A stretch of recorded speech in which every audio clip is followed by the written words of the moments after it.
Bienvenue dans cette vidéo intitulée « Préparation d'une solution par dilution d'une solution existante ».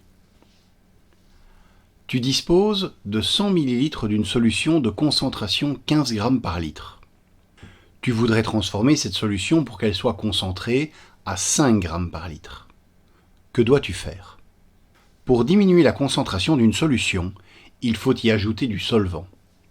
Commençons par identifier les données clairement. Concentration initiale, 15 g par litre. Volume initial, 100 ml. Concentration finale, 5 g par litre. Quel doit être le volume de la solution finale? Première façon de résoudre le problème. On se pose la question, la concentration 2 est combien de fois plus petite que la concentration 1? On procède au calcul suivant. 15 divisé par 5, ça fait 3. Donc, la concentration 2 est 3 fois plus petite que la concentration 1. Ainsi, on déduit que le volume final doit être 3 fois plus grand que le volume initial. Donc, 3 fois 100 ml, ça fait 300 ml. Le volume final doit donc être de 300 ml. Puisqu'on commence avec 100 ml, il ne reste qu'à ajouter du solvant jusqu'à ce que le volume final atteigne 300 ml. Deuxième façon de résoudre le problème. On utilise la relation suivante. C1V1 égale C2V2. On isole la variable inconnue, ici V2. V2 est donc égal à C1V1 divisé par C2. On remplace les chiffres dans l'équation en s'assurant que les unités de C1 et C2 sont identiques. On obtient V2 est égal à 15 g par litre fois 100 ml divisé par 5 g par litre. V2 vaut donc 300 ml et les unités sont en millilitres puisque les grammes par litre s'annulent entre eux. Le volume final étant de 300 ml, on doit ajouter du solvant à notre solution qui occupait déjà un volume de 100 ml au départ. Tu disposes de 100 ml d'une solution de sulfate de cuivre à 30%. Trouvant que cette solution est trop concentrée, tu y ajoutes du solvant pour amener le volume à 800 ml. Quelle est la concentration finale de la solution obtenue? La concentration de départ est de 30% et le volume de départ fait 100 ml.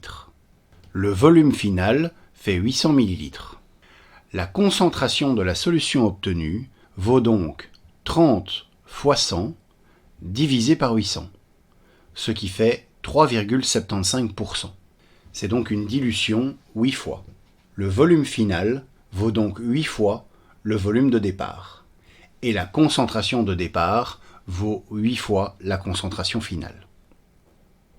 Tu dois avoir 250 ml d'une solution à 2% et demi. Tu possèdes une solution à 25%.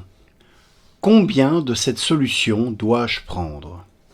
Tu pars d'une solution de 25% pour arriver à 2% et demi. Donc, tu dois diluer 10 fois. Tu mets 25 ml de la solution à 25% dans le bécher. Tu ajoutes de l'eau pour avoir au total 250 ml qui est le volume final. Tu désires obtenir 100 ml d'eau oxygénée à 3%. Quel volume d'eau oxygénée à 30% dois-tu utiliser?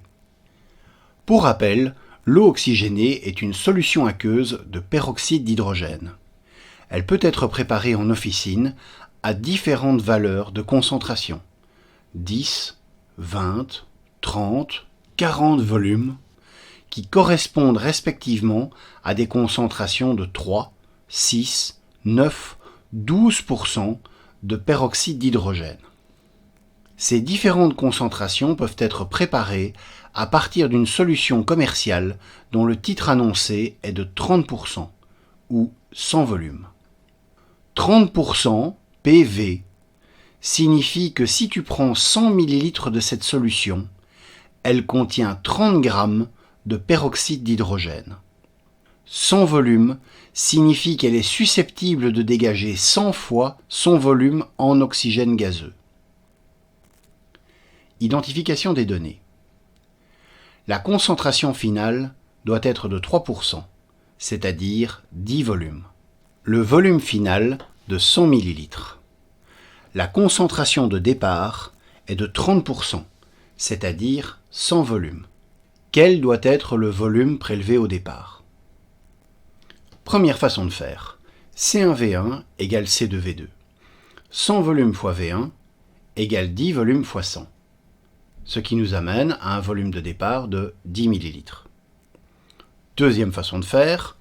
30% fois V1 égale 3% fois 100, ce qui nous amène aussi, évidemment, à un volume de départ de 10 ml.